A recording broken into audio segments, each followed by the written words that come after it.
My channel. आज हम पढ़ेंगे स्फेरिकल लेंसेज के बारे में। स्फेरिकल लेंसेज होते क्या हैं?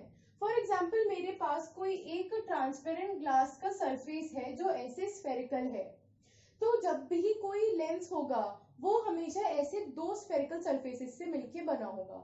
अब हम ऐसे दो स्फेरिकल सरफेसेस को भी दो तरीके से ज्वाइन कर सकते हैं। पहला, अगर मैंने दो स्फेरिकल सरफेसेस इस तरीके से लिए कि वो दोनों आपस में बल्ज आउट हैं, यानी बाहर की तरफ निकले हुए हैं, तो इस लेंस को हम बोलते हैं द कॉन्वेक्स लेंस। अब इसकी हम प्रॉपर्टीज के बारे में देखते हैं। सबसे पहली बात तो मैंने इन दोनों के जो हमारे एजेस थे, यानी इन दोनों को जो हमने ज्वाइन किया था, उनके मैंने मिड को डिवाइड कर दिया है एक वर्टिकल लाइन से। अब ये जो दोनों मेरे स्फेरिकल सरफेसेस हैं, इन दोनों का कोई एक अपना पर्टिकुलर स्फेयर होगा, यानी इन दोनों को अगर मैं कंप्लीट करूंगी तो एक पूरी स्फेरिकल ग्लास ही बॉल ही मेरे लिए बना सकते हैं। अब जो दोनों ये बॉल्स मेरे पास बनेंगी, इन दोनों का कुछ अपना अपना एक सेंटर होगा। अब फॉर एग्जांपल जो मेरी ये वाली स्फेरिकल बॉल है, उसका सेंटर मेरे लिए कहीं यहाँ जाके बन रहा है, और जो मेरी ये वाली स्फेरिकल है बॉल है, उसका सेंटर मेरा यहाँ बन रहा है। तो अगर मैंने इन दोनों के सेंटर्स को आपस में ज्वाइन करती हुई एक स्ट्रेट लाइन बना दी, तो इस स्ट्रेट लाइन को बोलते हैं हम the principal axis. The principal axis. तो हमारे पास हमारी प्रिंसिपल एक्सिस आ गई। अब ये जो प्रिंसिपल एक्सिस है और ये जो वर्टिकल लाइन मैंने इन दोनों स्फेरिकल सरफेसेस को डिवाइड करने के लिए बनाई, ये जिस पॉइंट पर मीट करते हैं वो हमारे लेंस का सेंटर पॉइंट कहलाता है। इसे हम बोलते हैं द ऑप्टिकल सेंटर। ये हमारे लेंस के बिल्कुल सेंटर पे होती है। अब हमें ऑप्टिकल सेंटर और प्रिंसिपल एक्सिस के बारे में पता चल गया। अब जो ये हमारा ऑप्टिकल सेंटर है और ये प्रिंसिपल एक्सिस है, अब ये हमारे लेंस के लिए हमारे को ये बताने में हेल्प करेंगे कि इमेज से कहाँ बनेंगी अगर ऑब्जेक्ट कहीं पे है।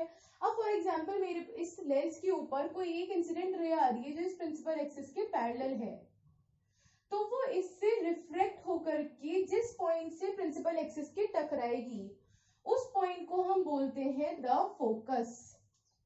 क्या बोलते हैं हम? The focus. अब ये जो फोकस होता है, इस फोकस और ऑप्टिकल सेंटर के बीच की डिस्टेंस को हम बोलते हैं द फोकल लेंथ। ये हमारी होती है फोकल लेंथ। अब सिमिलरली हमारे पास इस साइड भी एक फोकल लेंथ आ जाएगी, एक फोकस हम पे आ जाएगा। अब क्योंकि ये कॉन्वेक्स लेंस है, तो कॉन्वेक्स लेंस की ये प्रॉपर्टी होती है कि जो इसके राइट साइड वाला फोकस होता है उसे हम बोलते हैं द प्रिंसिपल फोकस, एंड जो लेफ्ट साइड वाला फोकस होता है उसे हम बोलते हैं द अदर फोकस। अब अगर मैंने इस फोकल लेंथ को डबल कर दिया, यानी ऑप्टिकल सेंटर से ये हमारी फोकल लेंथ है, मैंने इतनी ही डिस्टेंस पे एक पॉइंट और मार्क कर दिया, तो ये डिस्टेंस जो है ये ऑप्टिकल सेंटर से कितनी दूरी पे है? अगर ये डिस्टेंस है स्मॉल एफ, तो ये 2 स्मॉल एफ डिस्टेंस पे होगा, तो ऐसे में हम इस पॉइंट को बोलते हैं 2f। सिमिलरली यहाँ पर जो हमारी फोकल लेंथ है वो इस फोकल लेंथ के बराबर है। हमने इस साइड भी एक ऐसे ही पॉइंट मार्क किया जो इस फोकल लेंथ का डबल है, उसे हम बोलते हैं 2f। तो ये सारी प्रॉपर्टीज है एक लेंस की। अब इस बार जो हमने हमारे दोनों स्फेरिकल सरफेसेस लिए थे, वो इस तरीके से लिए थे कि हमारे दोनों सरफेस बाहर की तरफ निकले हुए थे। अगर मैंने दोनों स्फेरिकल सरफेसेस को इस तरीके से ज्वाइन किया कि वो दोनों अंदर की तरफ दबे हुए हों, देन उन्हें ज्वाइन कर दिया, तो इस टाइप के हमारे लेंस को हम बोलते हैं the concave lens. The concave lens. मैंने इसमें भी दोनों को एग्जैक्ट मिड में से कट करती हुई एक वर्टिकल लाइन बना ली, एंड जैसे यहाँ पर हमने दोनों स्फेरिकल सरफेसेस का अपना अपना एक सेंटर माना था, यहाँ पर भी क्या होगा, अगर मैंने कंप्लीट करूंगी तो दोनों का अपना अपना एक सेंटर होगा। एंड जैसे हमने पहले लिया था कि इन दोनों सेंटर्स को कट करने वाली लाइन को हम बोलते हैं द प्रिंसिपल एक्सिस, तो यहाँ पर भी क्या हो गई, हमें प्रिंसिपल एक्सिस मिल गई, एंड इस प्रिंसिपल एक्सिस और इस वर्टिकल लाइन को टच करने वाली लाइन, पॉइंट ऑफ इंटरसेक्शन को हम क्या बोलते हैं? Optical centre O। सिमिलरली इसका भी कुछ अपना एक फोकस होगा, F, इस साइड भी एंड इस साइड भी, ये है फोकस। अब जैसे हमारे कॉन्वेक्स लेंस का जो राइट फोकस था उसे हम प्रिंसिपल फोकस बोलते थे, यहाँ पर कॉन्केव लेंस के केस में जो हमारा लेफ्ट फोकस है इसे हम बोलते हैं द प्रिंसिपल फोकस। क्या बोलते हैं, प्रिंसिपल फोकस। अब हमारे ऑप्टिकल सेंटर से फोकस तक की लेंथ क्या कहलाती है, फोकल लेंथ। अगर मैंने इस फोकल लेंथ को डबल कर दिया तो जिस पॉइंट पर ये हमारा मीट होगा प्रिंसिपल एक्सिस पे, उस पॉइंट को हम बोलते हैं 2f। लेफ्ट हैंड साइड पर भी सेम काम हुआ, इस तरीके से राइट हैंड साइड पे भी मैंने फोकल लेंथ को डबल कर दिया तो जो पॉइंट आया मेरे पास उसे हम बोलते हैं 2f। अभी मैंने जैसे यहाँ पर आपको एक रे का एग्जांपल देकर के फोकस समझाया था कि एक रे हमारी पैरेलल आई प्रिंसिपल एक्सिस के एंड वो रिफ्रेक्ट होकर के हमारे फोकस से पास होती हुई जाती है। अब यहाँ पर मैंने आपको बता दिया कि ये रिफ्रेक्ट होकर के वहां जाती है। इस लेंस के अंदर, इन दोनों लेंस के अंदर दो सरफेसेस हैं। अब इन दो सरफेसेस की वजह से इसके अंदर 2 बार रिफ्रैक्शन होता है। अब वो कैसे होता है हम वो समझ लेते हैं। चलिए तो अब हम देखते हैं कि इन दोनों लेंसेज के अंदर रिफ्रैक्शन कैसे होता है और इनसे हमारी जो रिफ्लेक्टेड रे है वो किस डायरेक्शन में निकलती है।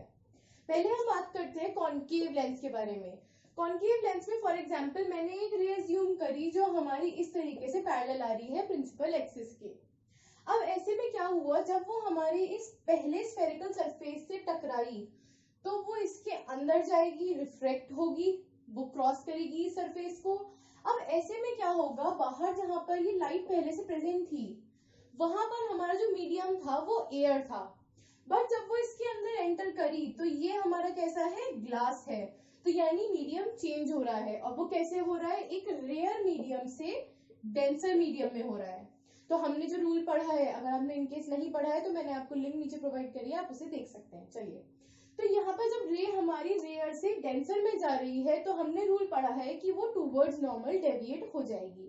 अब हमारा यहाँ पर नॉर्मल क्या होगा, नॉर्मल क्या होता है, जो हमारा सरफेस होता है, सेपरेटिंग प्लेन होता है दो मीडियम के बीच में, उसके परपेंडिकुलर एक लाइन हम एज्यूम करते हैं जिसे हम नॉर्मल बोलते हैं। अब इस पॉइंट पर जहां पर ये हमारी इंसिडेंट रे टकराई, हम इस सरफेस के परपेंडिकुलर एक लाइन बनाएंगे। तो ये देखिए क्योंकि सरफेस हमारा इस तरीके से, तो इस पॉइंट पर जो हमारी परपेंडिकुलर नॉर्मल होगा वो ऐसा होगा। अब ऐसे में जो ये हमारी रे गई वो बजाय स्ट्रेट इसमें से जाने की वो क्या होगी, रिफ्रैक्ट होकर के टूवर्ड्स नॉर्मल डेविएट हो जाएगी। अब वो नॉर्मल की तरफ डेविएट होकर के इस तरीके से जाएगी और जाकर के हमारे दूसरे सरफेस से इस किसी पॉइंट पर टकरा जाएगी। अब यहाँ पर समझ में आया, क्योंकि यहाँ पर मीडियम चेंज हुआ है, जो हमारी रे है वो एयर से ग्लास में गई है, रेयर से डेंसर मीडियम में गई है, तो जो हमारी रिफ्लेक्टेड रे है वो डेविएट हो गई है टूवर्ड्स नॉर्मल। अब क्या हुआ, जब ये रेस के अंदर ट्रेवल करी तो उसके अंदर कोई चेंजेस नहीं आए। अब ये रे जाकर के हमारे इस second surface of the lens से टकरा गई। अब यहाँ पर भी सेम केस हो रहा है इस बार, बट रे जो है हमारी वो बजाय रेयर से डेंस में जाने के डेंसर से रेयर में जा रही है, क्योंकि अब जब वो इस लेंस से बाहर निकलेगी तो वापस यहाँ पर कौन सा मीडियम है, हमारा एयर। तो जब अंदर ग्लास और बाहर एयर है एंड इस बार जो हमारी रे है वो इस लेंस के अंदर से बाहर जा रही है, बाहर की तरफ रिफ्लेक्ट हो रही है, तो ऐसे में वो डेंसर से रेयर मीडियम में जा रही है। तो ऐसे में हमारा क्या रूल होता है कि जो हमारी रिफ्लेक्टेड रे है वो अवे फ्रॉम द नॉर्मल क्या होगी, डेविएट हो जाएगी। अब यहाँ पर सिमिलरली मैंने इस पॉइंट पर एक नॉर्मल ड्रॉ किया। अब रूल क्या है कि वो अवे फ्रॉम नॉर्मल डेविएट होगी। अगर ये रे हमारी नॉर्मली इसमें से पास होकर के जाती तो ये स्ट्रेट चली जाती। अब क्या होगा, ये हल्का डेविएट हो जाएगी तो ये हमें कुछ ऐसे जाती हुई दिखेगी। और अब जब आप इसके बाद में आप इमेजेस पढ़ोगे तो इमेजेस के बारे में पढ़ोगे तो आप ये मिलेगा आपको कि जब आप इस रे को वापस पीछे की तरफ एक्सटेंड करोगे तो जिस पॉइंट पर ये प्रिंसिपल एक्सिस से मीट करेगी वो एक्चुअली में क्या होगा, इसका प्रिंसिपल फोकस होगा। तो यानी हमें इससे एक रूल भी पता चल गया हमारे कॉन्केव लेंस का। वो रूल क्या है कि अगर कोई इंसिडेंट रे हमारी पैरेलल है प्रिंसिपल एक्सिस के तो वो हमारे प्रिंसिपल फोकस से पास होती हुई हमें जाती दिखेगी। चलिए तो अभी हम उसके बारे में बाद में पढ़ेंगे। यहाँ पे क्या है, हमारा रिफ्रैक्शन हुआ है लाइट रे का इस ग्लास, इस लेंस के दोनों स्फेरिकल सरफेसेस की वजह से। अब एक बार देख लेते हैं ये कैसे कैसे हुआ हमारे। फिर से हमारी रे आई, इस पहले सरफेस से टकराई, हमने इसका नॉर्मल ड्रॉ किया। अब क्योंकि वो एयर से ग्लास यानी रेयर से डेंसर मीडियम में जा रही है तो वो टूवर्ड्स नॉर्मल क्या हुई, डेविएट हो गई। डेविएट होने के बाद वो इसमें ट्रैवल करी ग्लास के अंदर और जाकर के इसके दूसरे सरफेस पर टकरा गई। अब इस बार क्योंकि वो ग्लास से एयर यानी डेंसर से रेयर मीडियम में जा रही है, तो इसलिए वो अवे फ्रॉम नॉर्मल डेविएट होगी एंड वो हमारी रे रिफ्रेक्ट होकर के किसी दूर की डायरेक्शन में, हमारी अलग डायरेक्शन में चली जाएगी। और जब हमने उसे बैकवर्ड एक्सटेंड किया तो हमें मिला कि वो हमारे प्रिंसिपल फोकस से पास होती हुई हमें जाती दिख रही है। तो ये है रिफ्रैक्शन हमारे लेंस के अंदर का, कौन से, कॉन्केव लेंस के अंदर। जब आप इसके आगे जाके ये डायग्राम्स बनाएंगे तो आपको ये रिफ्रैक्शन शो नहीं करना है। आप सिंपली एक कॉन्केव लेंस लोगे, उससे आने वाली इंसिडेंट रे लोगे उसकी तरफ आने वाली, एंड उसे उसके सेंटर से बस डेविएट होते हुए आप दिखा दोगे। आपको ये सारा रिफ्रैक्शन इसके अंदर नॉर्मली रे डायग्राम्स में शो नहीं करना है अनलेस वो आपसे पूछा गया है। चलिए अब देखते हैं कॉन्वेक्स लेंस में कैसे होता है। कॉन्वेक्स लेंस में भी सेम ही काम होगा, क्योंकि जब हमारी ये रे है ये एयर से ग्लास में जाएगी तो सेम ही काम होगा, रेयर से वो कहाँ जाएगी, डेंसर में जाएगी। तो हमने यहाँ भी क्या एज्यूम किया, एक रे हमारी पैरेलल प्रिंसिपल एक्सिस के आ रही है, पैरेलल लाइन प्रिंसिपल एक्सिस के, ऐसे आपको रे डायग्राम में बनाना है कि वो आकर के इस वर्टिकल लाइन से ऐसा लगे जैसे वो मिल गई हो, बट ऐसा नहीं होता है। वो पहले हमारे इस स्फेरिकल सरफेस से टकराएगी। हमने इस पर नॉर्मल बनाया, नॉर्मल बनाने में क्या होगा, वो टूवर्ड्स नॉर्मल डेविएट होगी एंड इस तरीके से दूसरे किसी पॉइंट पर टकरा जाएगी जो हमारे सेकेंड सरफेस पर लाया करता होगा। यहाँ भी क्या हुआ, हमारी रे आई एक इंसिडेंट रे, वो इस पहले सरफेस से टकराई, हमने उस पॉइंट पर नॉर्मल बनाया इस प्लेन का, और हमने क्या नोटिस किया, जब रे हमारी रेयर से डेंसर में गई तो क्या हुआ, जो रे है वो डेविएट हो गई टूवर्ड्स नॉर्मल। अब वो जाकर के हमारे इस सेकेंड सरफेस पे किसी पॉइंट पर टकराई, जब वो इस पॉइंट पर टकराई हमने इस पॉइंट पर भी क्या किया, एक नॉर्मल लेट कर लिया।